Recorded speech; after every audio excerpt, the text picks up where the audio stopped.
light novel, Crime and Punishment. It's not quite at the plateau, at the heights of Brothers Karamazov, but it's one of the best novels in the world's literature, as far as I know. Depth of religious feeling. There's more religious, what should we say, conviction, I think, and even more religious thinking in this novel than there is in Brothers Karamazov. Now, I told the story of Dostoevsky's background, his last-minute rescue from the firing squad, I guess, his 9 or 10 years in Siberia, all that, and his conservative Slavophilism. Now, I didn't explain that word, and maybe I should explain. During the 19th century in Russia, as always everywhere, Korea now, USA now, the terms we use to try to get some order in accounting for what's happening: liberals, conservatives. Liberals seek or welcome change, conservatives resist change, generally, and I think these are very useful terms. Okay, from this point of view, Dostoevsky was certainly a conservative. That is, he was a believer, apparently, in the Russian Orthodox religion, and he was a Slavophile. Now, the Slavophiles were people who recognized a racial unity, a bond between the Russians, Slavs, though really only 50% of them are Slavs, and the Slavic people around what we call the Balkan states, that is, what we now call Bulgaria, Romania, Estonia, along there, leading to the Black Sea. Now, the Black Sea is important for Russia because the Black Sea provides ports that can be used year-round for Russia. Otherwise, Russia has problems because the Baltic Sea in the north freezes up during certain portions of the year, or becomes very difficult to navigate. And over in the Far East, they have Vladivostok, the southernmost point, and even that's pretty northerly, but it's up by North Korea after all, but North Korea. But warm water ports are a problem, have been a problem in Russian history. So the Black Sea is important, and the closer that the Russian Empire, let's call it, could get to the Mediterranean, the better for Russia economically. But I think, I'm not sure about Dostoevsky's economics, but he was a Slavophile, lover of Slavs, the Slavic union or bond, as I said. Conservative. Okay, Crime and Punishment.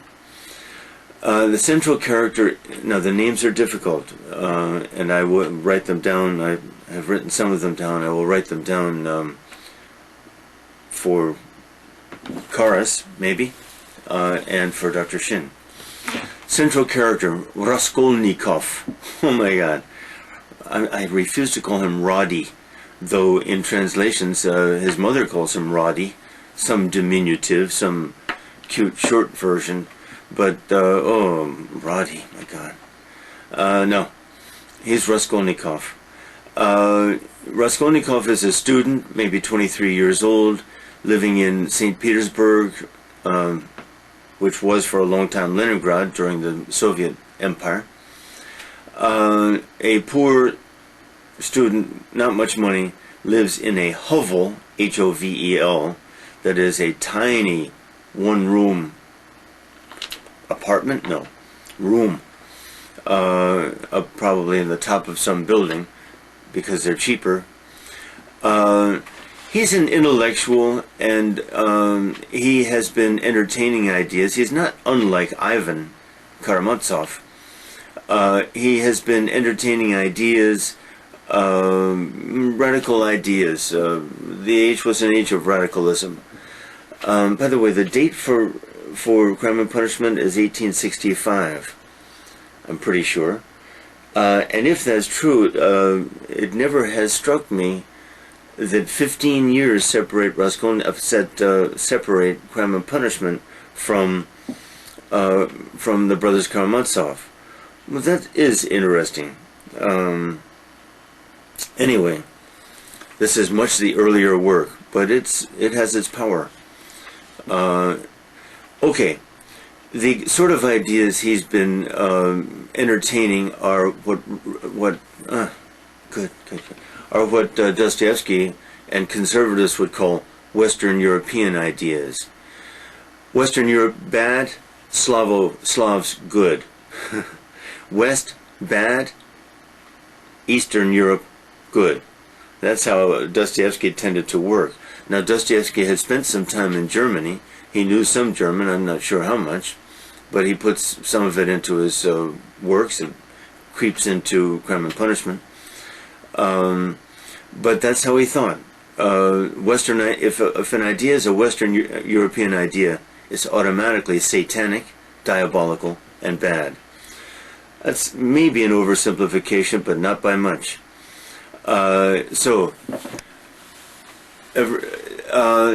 The intellectuals who had thought about Napoleon ever since Napoleon had marched across Europe all the way to Russia, after all, had been the ideas were kind of in the air, and Nietzsche even would pick these up a little bit. And the idea here is a somewhat romantic idea that the hero, the superior man, has no moral standards. He is a force of nature. As soon as we hear nature, we know romanticism is there. He's a force of nature. The Napoleons can step over rivers of blood shed by them and bodies in his heroic quest for whatever. He is a force of history, and this history even is a romantic concept. History perhaps is a romantic concept. After all, the validity of history, the whole concept is in the end absurd. To say that historians create myths. I know I've said this before, here and there maybe, on tapes, but remember, historians create myths.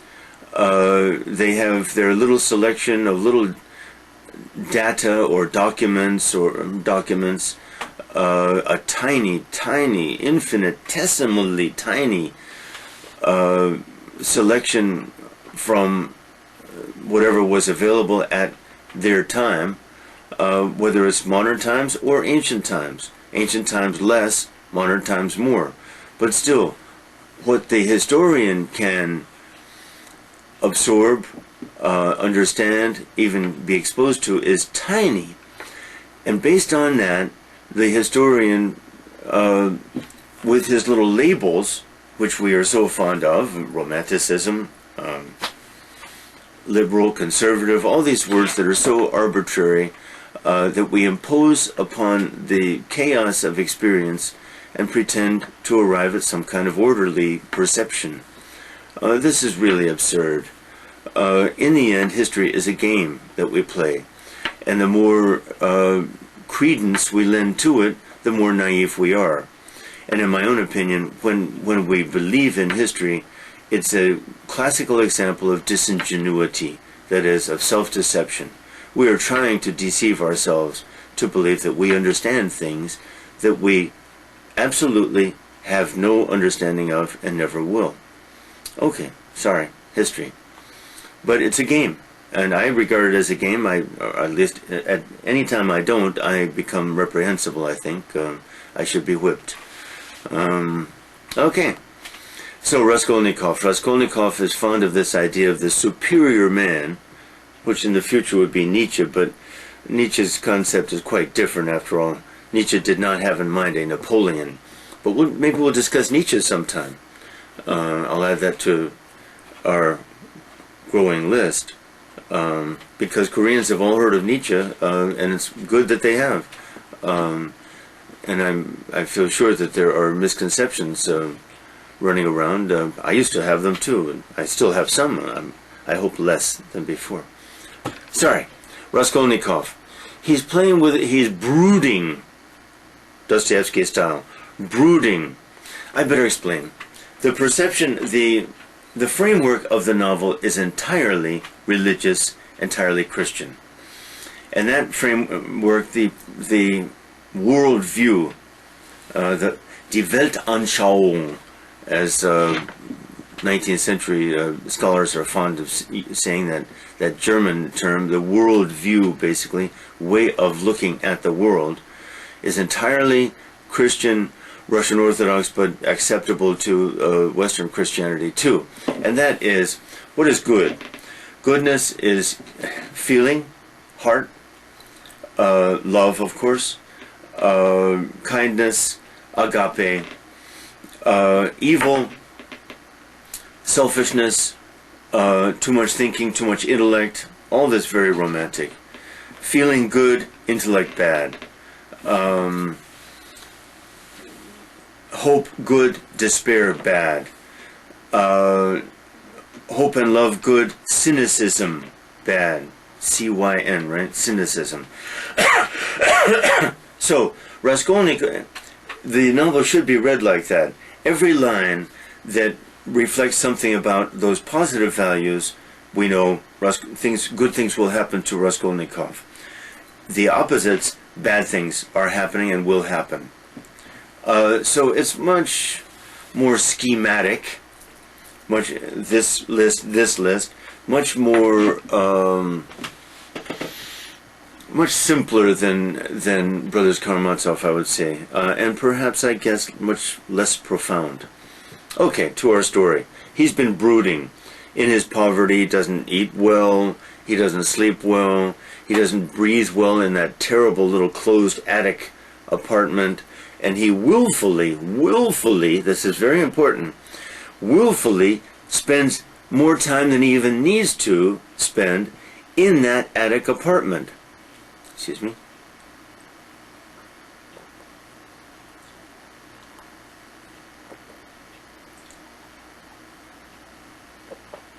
Because Dostoevsky, one thing I like a lot about Dostoevsky, he doesn't use the word, as far as I know, he doesn't use the word self-deception, but boy, he knows it. And Raskolnikov is plunging himself willfully into self-deception. He is trying to convince himself, in short, to... Okay, I'll cut off. Early in the novel, Raskolnikov sleeps and wakes up, and he says suddenly, will I really go to that old woman's apartment? Will I really take some weapon and kill her? Will I really steal her money? Because he's justified this, I better explain more, materialism, bad. Religious values, good, of course, materialism, bad. Now, he is thinking about murdering an old woman who is a pawnbroker, to whom he has given some things and lent some things and received, for which he's received some money. So he knows exactly where she lives. He has measured the number of steps between his apartment and hers. He has measured exactly how long it should take him to get from there to there. He knows that the room upstairs and the room downstairs are empty. He has studied this thing. What's the justification? This is the materialism part. He will steal her money and use it to help the poor. There we go. There we go. This is secular Western thinking, statistics, goodness based on statistics, and distribution of money. Dostoevsky, very hostile to such Western ideas. That is, goodness equals distribution of money, morality equals material some kind of equity. Dostoevsky hates that. What does goodness or morality have to do with money at all? Okay, but there's more. When Raskolnikov wakes up in a cold sweat, drenched, saying, "Will I really do this?" What's happening here is this fascinating phenomenon, which appears in some works in American literature, even. One I know of particularly, a short story, Young Goodman Brown, which is great, by Hawthorne. There is no better short story in American literature, and American literature has produced great short stories. That's the greatest part, maybe. That and Emily Dickinson. Okay, when a person says, "Will I really do that?" it indicates that he has suspended his will, that he has become a spectator of his own moral actions. In that case, he has rejected, he has renounced his greatest God-given gifts. One, will, free will. He has allowed himself to become a puppet of forces, and he's just going to watch to see if he does things. That is, he has said to himself, "I'm no longer accountable for my actions. I'm the spectator of all this, and I'm going to watch with interest, with detached interest, to see if I'm going to do this or this." This is a sinful condition already. He has renounced his free will, and basically renounced reason, the rational soul. If we are created in God's image, of course, but it may not be of course to many of our viewers, it can only be in the sense, not physically. If God looks like us, we're idiots. And that's why I think so much popular religion is contemptible. If we are created in God's image at all, if these words have any meaning at all, which I don't believe, it's that our rational minds or souls and our free will somehow are extensions of or somehow reflect God's nature. These are great gifts. God, of course, we want to believe that God is rational. Of course, rational means our definition of rational, which I take to be absurd. But God certainly, if this God exists, is the only free, self-existent, free being. Already the words are troublesome. In, or kind of in the universe, not in the universe. How could God be in the universe? If God is bound by the universe, we have nothing to hope for. Then everything that is simply is, and there are none of these values that we hope transcend the universe. Okay, sorry, but here's Raskolnikov, who is asking himself that question, and we know that he is already in Satan's camp, already. Long before he kills.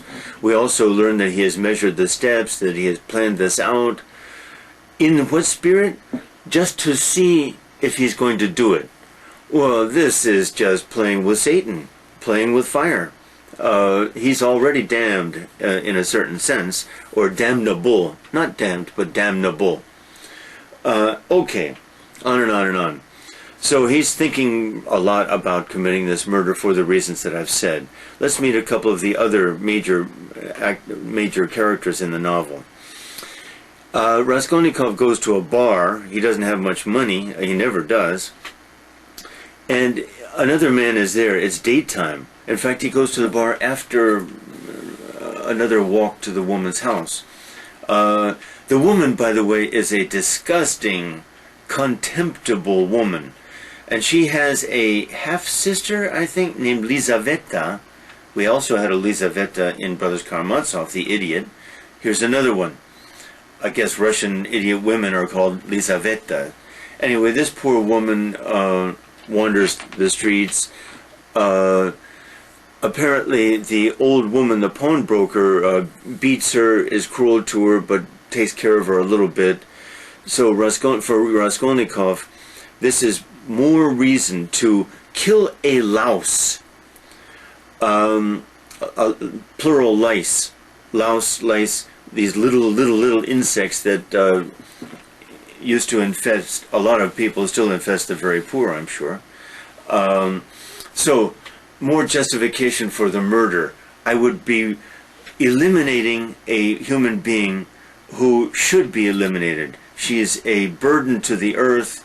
This is materialistic thinking. The world will be a better place without her. Of course, the problems here are insuperable, because I'm saying I have the right to eliminate that louse. By implication, I am not a louse, right? And the self-righteousness, the pride, the playing God here, this is damnable thinking. But this is materialistic thinking. Kill a lowly being, redistribute her money among the poor, and you have done a good thing. And probably many people, unthinkingly, would still embrace such thinking. But if one does, one should recognize that this is materialistic thinking, that this is contrary to any possible theistic thinking, no matter what, at what level, that this is evil. Okay, thinking in terms of numbers, quantity, damnable. Okay, now, he's in a bar, he's drinking at noon, let's say, or 11 in the morning, and there's one other man there. And the man starts talking to him from a distance. He's very drunk. His name is Marmeladov. Marmeladov is one of these fascinating Russians. Excuse me. I'm going to turn this thing off. One of these fascinating Russians whose passions, I think I told you in the Brothers Karamazov, these passionate people whose passions just are explosive. And most people, when they come to these Russians, think, wait a minute, are these human beings like me? My God, are there really people like that? And to read Dostoevsky is to believe that there are millions and millions of people like that, always on the edge of hysteria, so passionate. My God, and Marmeladov is one. Now, Marmeladov was married, produced a daughter or two maybe, but one is most important, then died. No. Oh, I better not tell too much of that story, but the main point is this. Marmeladov is a drunkard, Russian.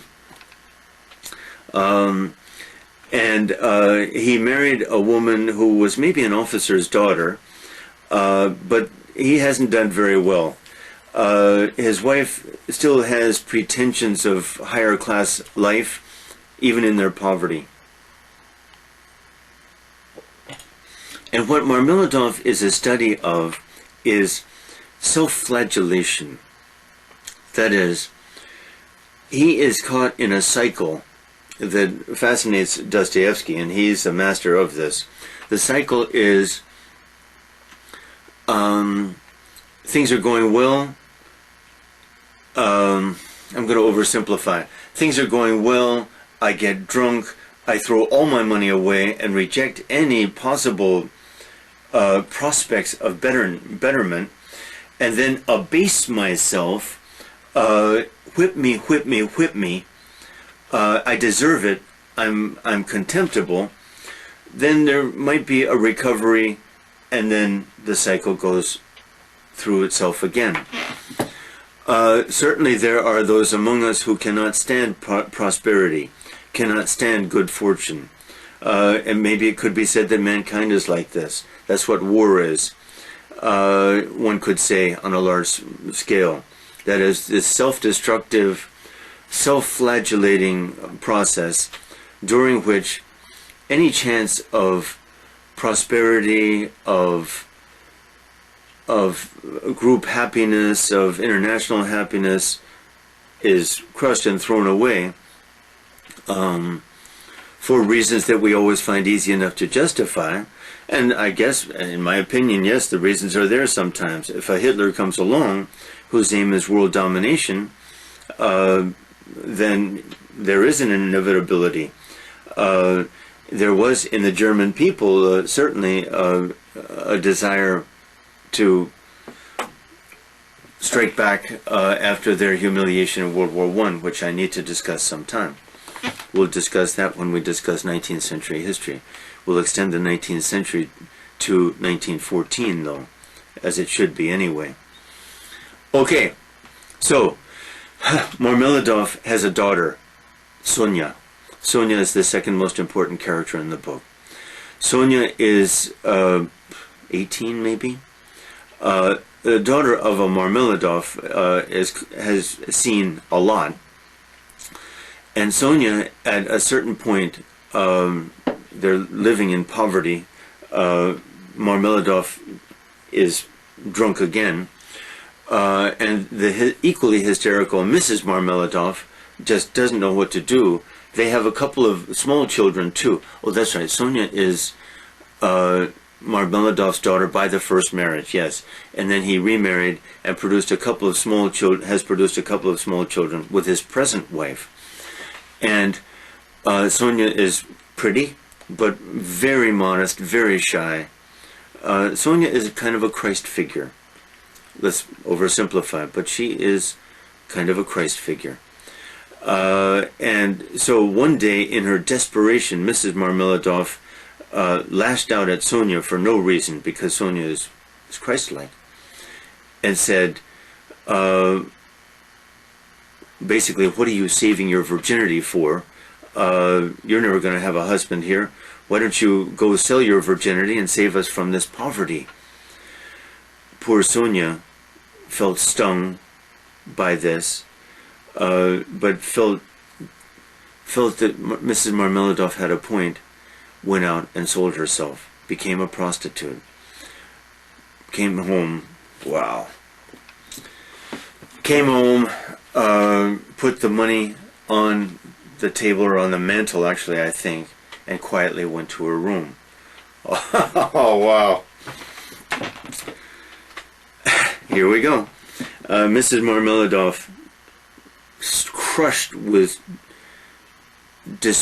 guilt, with remorse, goes into, typical Russian, goes into Sonia's room, where Sonia's probably lying down, curled up in a kind of despair herself, though Sonia can't feel absolute despair. And Mrs. Marmeladov abases herself, this sebe, I guess, total self-abasement, kisses Sonia's feet all night, probably. Just Russian, just such passion.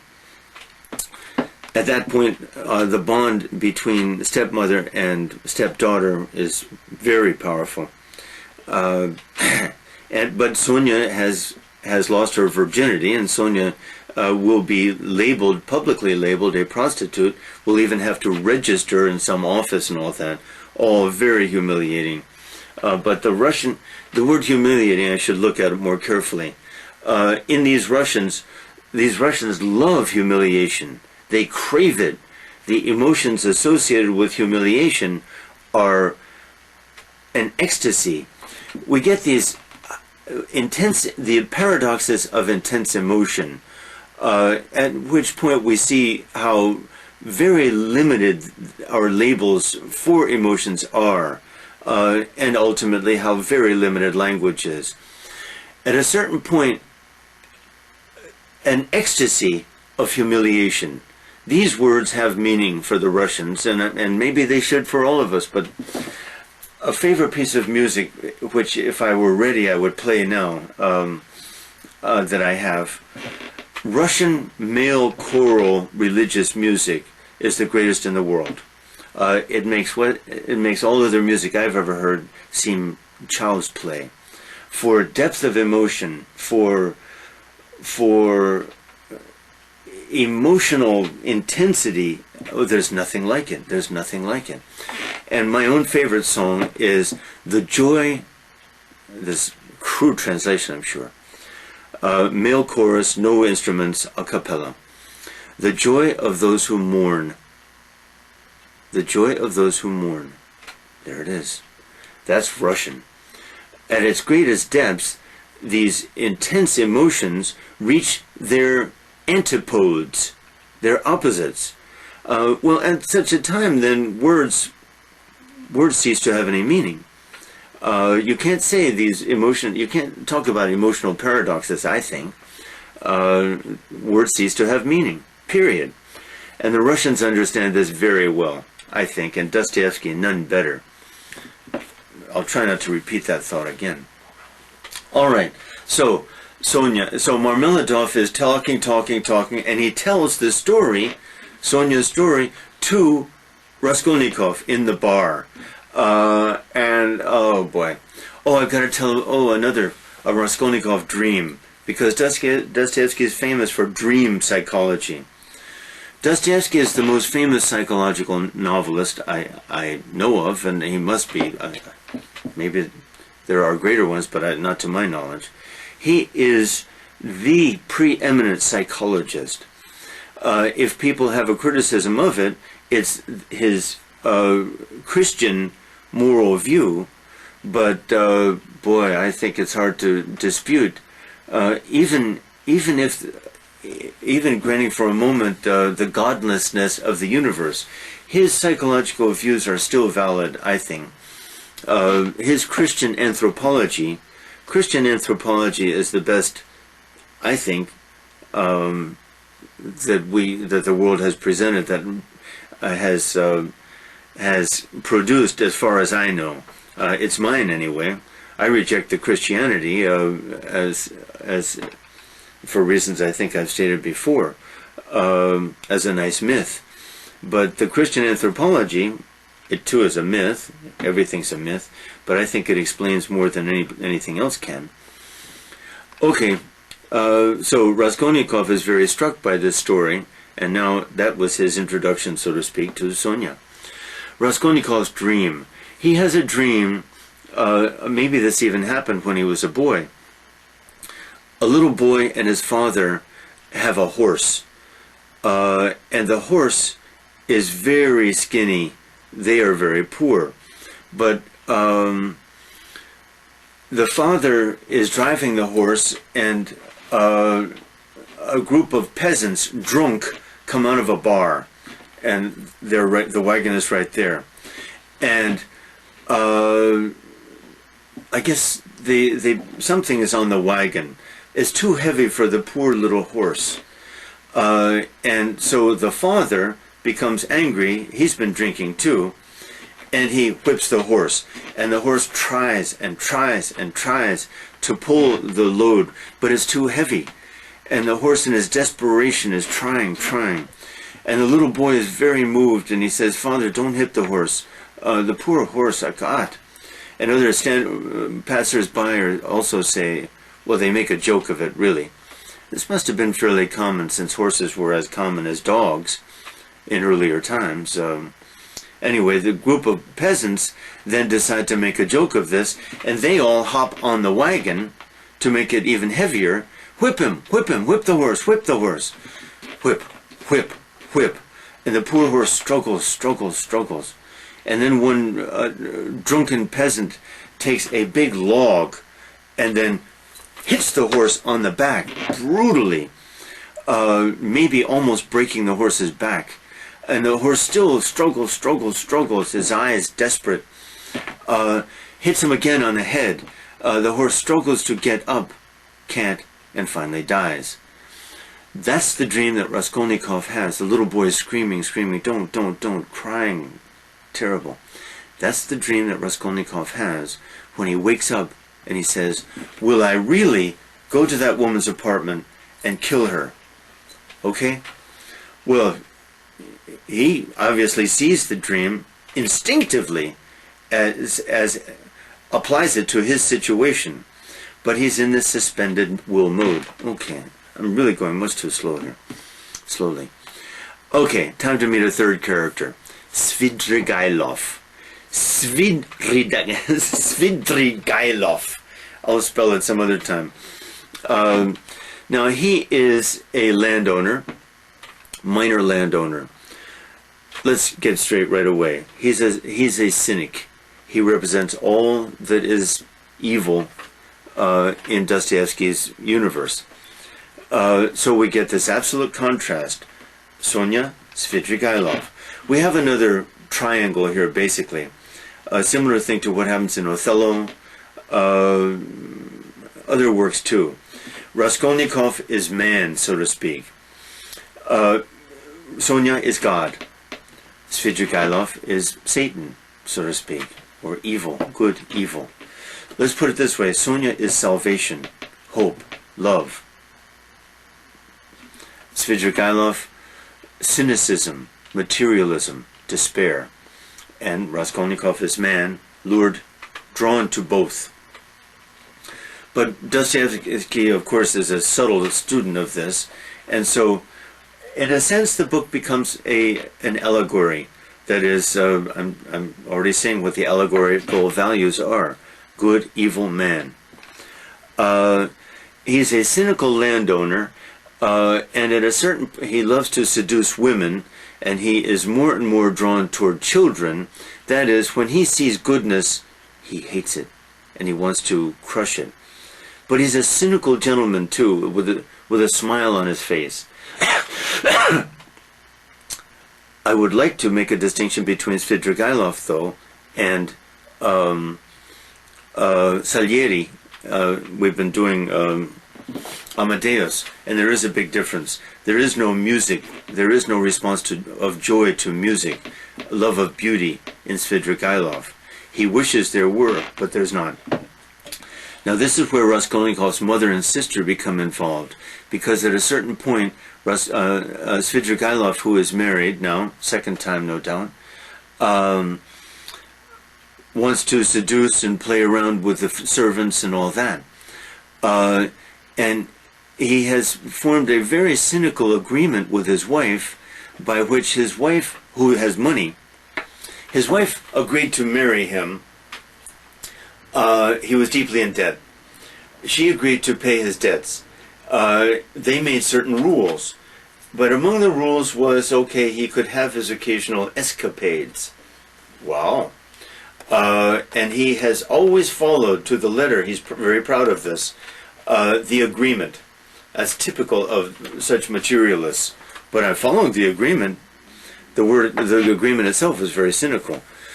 Raskolnikov's sister, Dunya, a little bit important. She's a very good, pretty young woman with a university education, or she had to drop out probably. Raskolnikov's mother, widow, lives on very little money, and whatever she can send to Raskolnikov, she does. Dunya goes to work in Svidrigailov's home as a governess, tutor, maybe. And of course, Svidrigailov goes to work on her, trying to seduce her. Dunya resists. And this is a big challenge for Svidrigailov, the cynic. Okay. Now,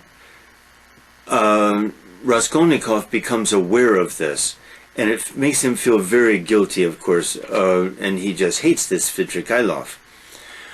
What he will gradually learn, though, in the novel, is that what he is attracted to is Svidrigailov. Not the sexual games, he's not into that yet, but if he goes down this road, it's the same road. According to Dostoevsky, you go down that road, and that's the road you're on. Evil, rejection of what's good. And the goodness is love, joy, hope, kindness, of course, and that's not the road of kindness. That's the road of personal pleasure, hedonism. Okay, godlessness, certainly. Okay, Dunya and Raskolnikov's mother come to town. They visit Raskolnikov, find him in a fever because he's often in and out of fevers. He doesn't eat well, but willfully doesn't. He skipped a meal to go have some vodkas. Why? Because he needed a drink? No. Just willful self-neglect. He's trying to break down his own will so that he will go ahead and commit the crime. He's trying to talk himself into, and rationalize, of course, committing that crime. But in his heart and soul, he knows that it's wrong. And for Dostoevsky, as long as his heart and soul know that these things are wrong, then there's hope for him.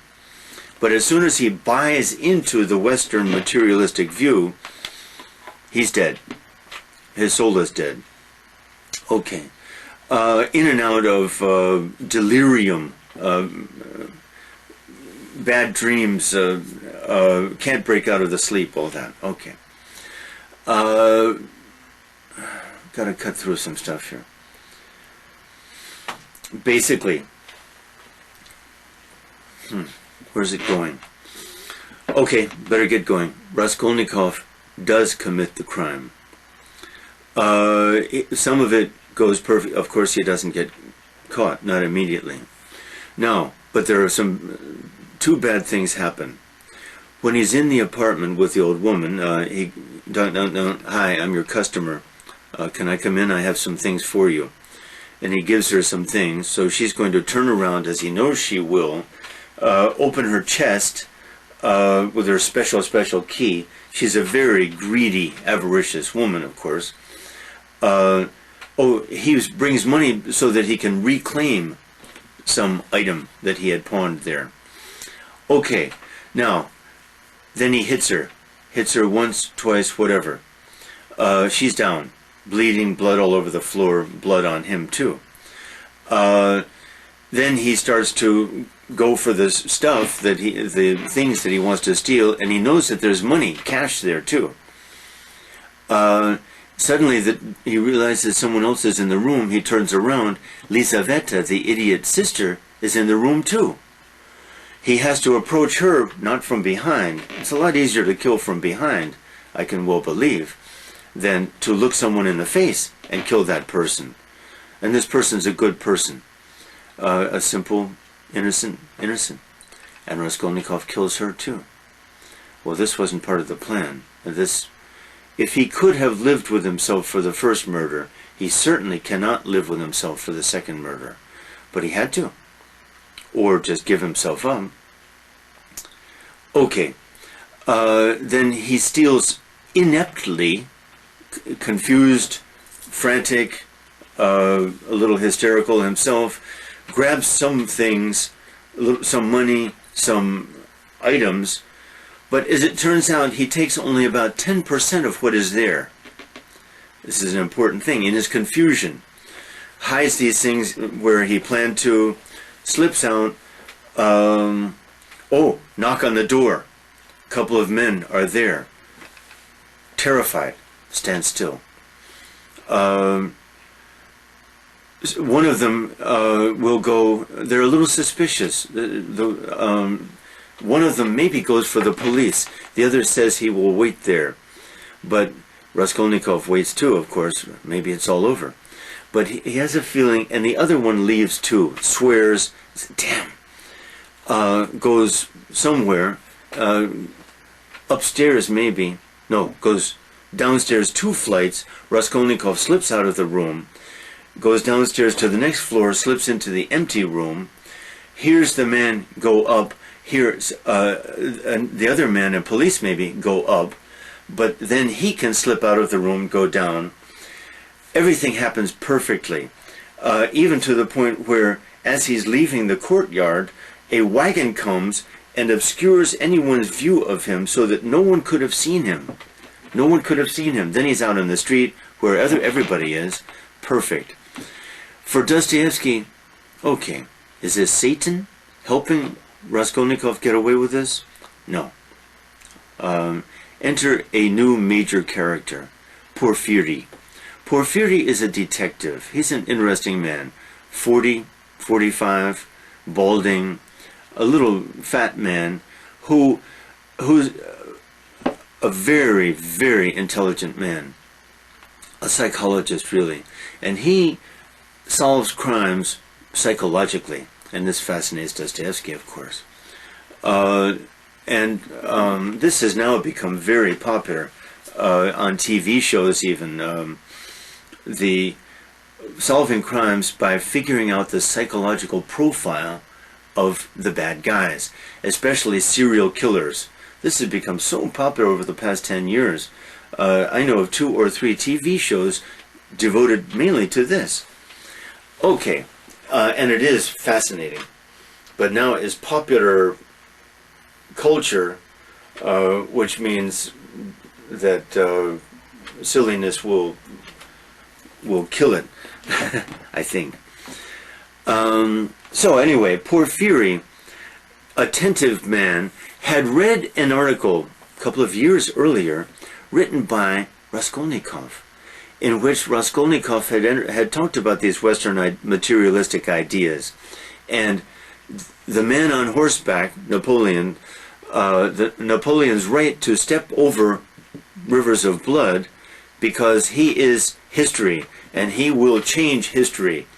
And the changes that he will institute are much bigger than the number of deaths that might happen to come about for that reason in accomplishing his historical mission. Porphyry had read the article and he said to himself, that young man will get in trouble someday. But Porphyry is fascinated to try to meet Raskolnikov. Porphyry has another friend, and he's important enough, Razumikin. Razumikin's name in Russian apparently means reason. Razumikin is a nice young guy, and he's a friend of Raskolnikov. But a Raskolnikov can't stand friendship. He can't stand the proximity of anyone. He can't stand the love of his mother and sister.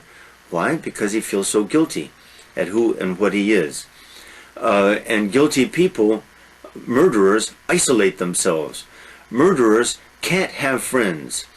Macbeth is the story of how that works, by the way. Macbeth is an analysis, a moral analysis of this very same phenomenon. That's what Macbeth is, and that's its greatness. A lot in common between Macbeth and Crime and Punishment.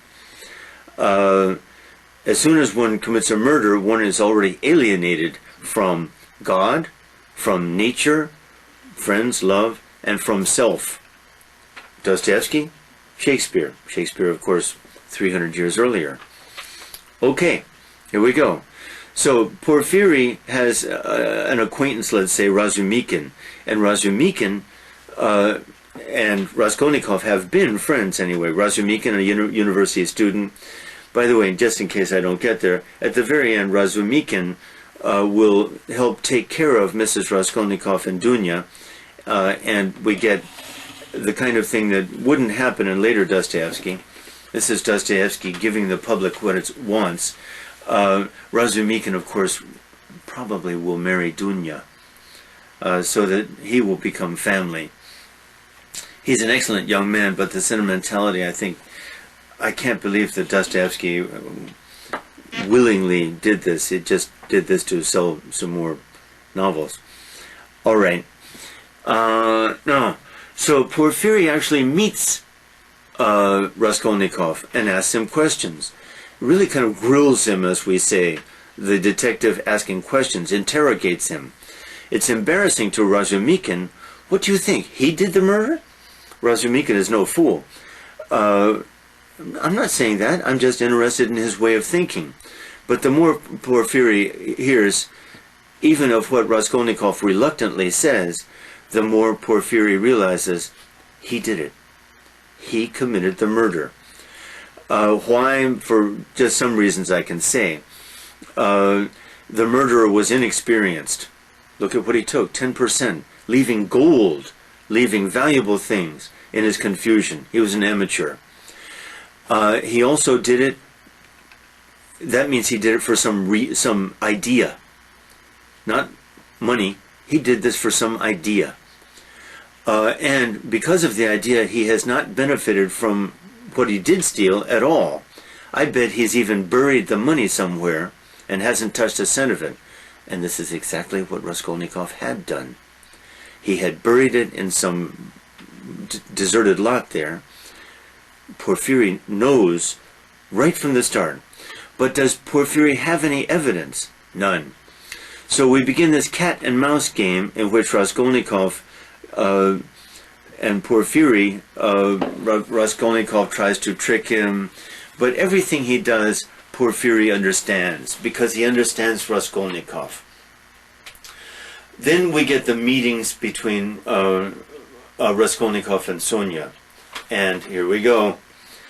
Raskolnikov kind of talks about some of his Western ideas. Not as Western ideas, he just presents this point of view.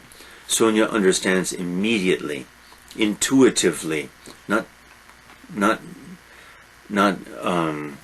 through sequential reasoning, not through inference, logical inference, but intuitively where Raskolnikov's soul is. And she bows down to him and weeps on his feet, Russian style, for his suffering now. But Raskolnikov is scornful of this point of view, but not so. Not completely. He knows in the end what Sonia is. He knows Sonia is, what should we say? Sonia is divine grace. Sonia is divine grace at work in this world. And it's pretty clear to Raskolnikov even that we could say Sonia's agency is God's work in him. Sonia's presence in Raskolnikov's life implies already God's forgiveness of Raskolnikov. Wow. But Raskolnikov can't stand that. And he wants to scorn Sonia, but it's impossible to scorn Sonia.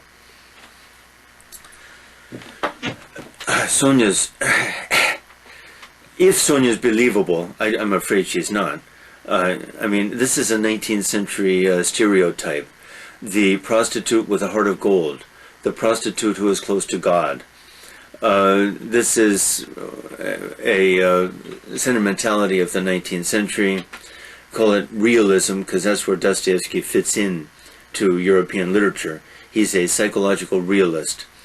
But the realists really were post-romantics.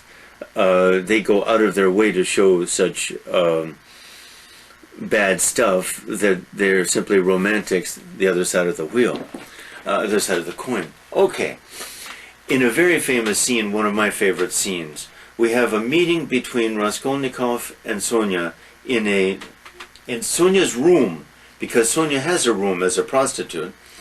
Of course, it's very poorly furnished, a table, a chair, a bed, maybe.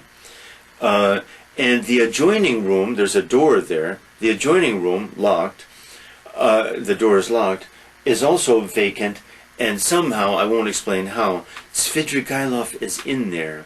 Svidrigailov, the evil, cynical guy, is in there overhearing this conversation. And it's a great conversation between the saintly, simple prostitute and the murderer. But of course the simple prostitute is anything but that. And the murderer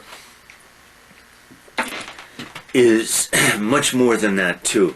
So, and Svidrigailov, the cynic, pulls up a chair because he wants to relax when he's listening to this fascinating conversation with a smile on his face.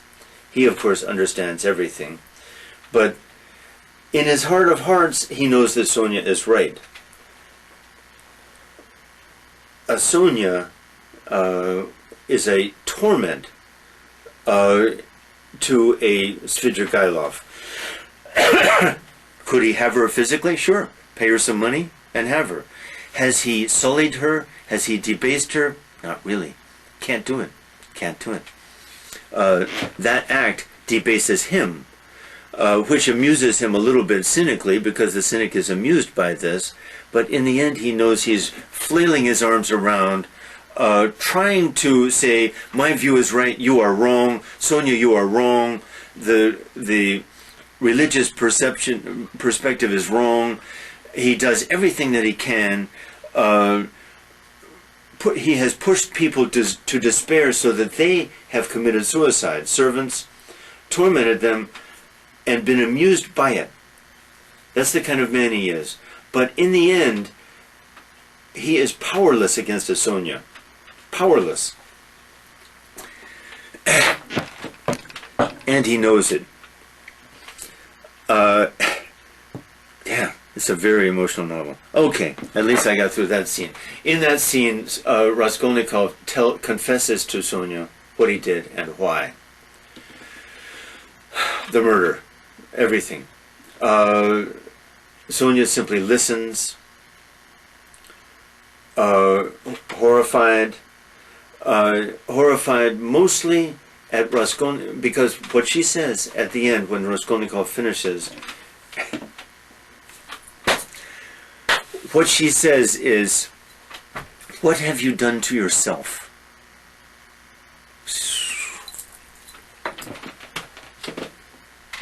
That's amazing, of course. That's the ultimate question, of course. And that's exactly what has happened. He killed a woman, is true. He killed 2 women, and that's terrible. And he's guilty of it, and he deserves to be punished for it. But the real drama is what he did to himself. So, Raskolnikov, of course, knows that Sonia is right. What should he do? He should give himself up, accept his punishment, and embrace God. That's impossible, he says. And his soul, remember, everything he says, we can follow him shifting from this to this. Immediately, the cold rationalist, the cold materialist takes over and says, that's impossible. Why? Well, because that would be giving up my life to suffering. And that's unacceptable. Why? Because pleasure is good, pain is bad. Well, of course he knows that's wrong. Any Russian knows that's wrong. No, pleasure is not good. No, suffering is not bad. In the Russian view, frankly, suffering is good. The joy of those who mourn. The joy of those who are humiliated, of those who are abased to the bottom, the joy of the sinner prostitute, the joy of those who suffer. Wow, what a universe. It's impossible to disagree with that universe, I would say. But some people will have trouble recognizing human beings, fellow human beings, as I keep saying. Okay, almost finished, we're getting there. So, he has one more meeting with Porfiry, and it's great. In that meeting, Porfiry says the key words in the novel. I've taught the novel several times, and I think I understand it perfectly. That's a terrible claim to make, but I don't make that claim of everything, but I make it of this. Because Porfiry says to Raskolnikov, look, you know that you're the murderer, obviously, and I know. Deny it all you want, I know you're the murderer. And you will confess, I don't know why this is so moving, but it is. You will confess in a couple of days. You are a very intelligent and good person. You will confess in a couple of days, and here's the line that tells the whole novel. Perhaps that is God's way of leading you to Him. That's the summation of the novel. That's what the novel is about. And the words go to Porfiry. That is God, all this, the murder, everything. Your despair, your locking yourself in your airless room, your skipping meals, your sickness, all that is God's way of leading you to Him. The implication is, well, then we get the ending. Raskolnikov says, I have no such thing, I'm not the murderer. Of course, Porfiry says, okay, see you in a couple of days. So, here's Raskolnikov flailing around, no, I'm not going to do this. I'm not going to yield to this. I'm not going to do such a stupid thing. Within a couple of days, of course, he does exactly that.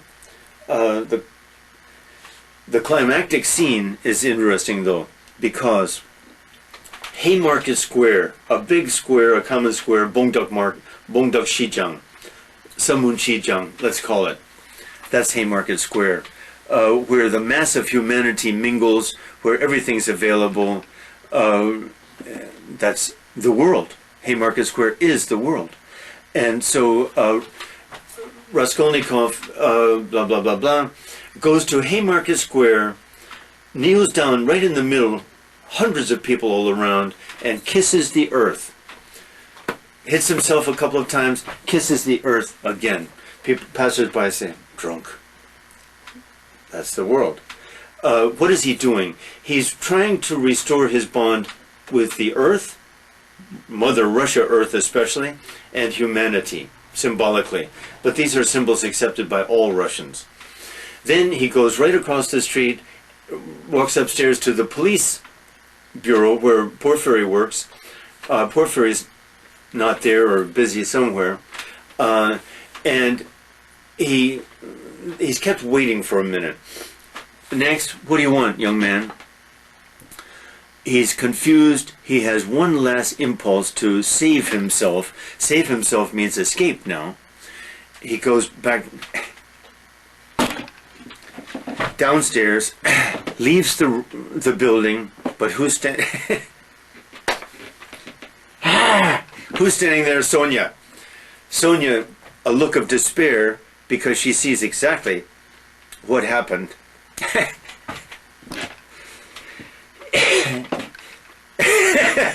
God.